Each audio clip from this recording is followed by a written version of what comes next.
Portfolio for Employment ist ein neues Projekt, das von der Europäischen Kommission im Rahmen des Programms Erasmus+ finanziert wird.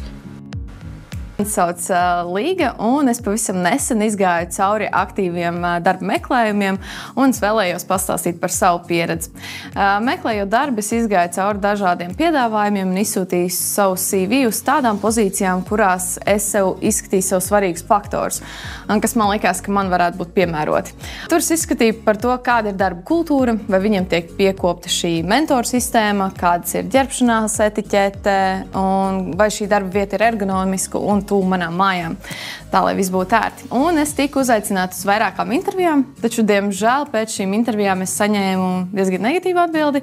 Man e-pastā tika atsūtīts ziņojums, ka darbu es neesmu saņēmusi. Un, protams, es sajūtos diezgan nelāgi un biju nesaprašanā, kādēļ šo darbu es neesmu saņēmusi, jo, diemžēl, nekāda atgriezeniskā saite netika dota, kas paskaidrotu, kāpēc es neesmu pieņemta darbā un kas man būtu nākotnē jāpilnveido, lai es iegūtu šo pozīciju. Wenn Sie Fragen haben, können Sie sich jederzeit an Ihren Tutor wenden, indem Sie die PFE Community of Practice auf Telegram nutzen.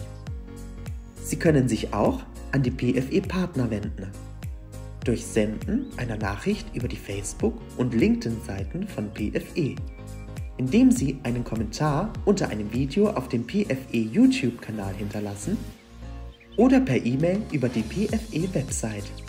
Alle Organisationen, die die PFE-Ressourcen nutzen, müssen eine klare Datenschutzrichtlinie im Einklang mit den Anforderungen der DSGVO aufstellen.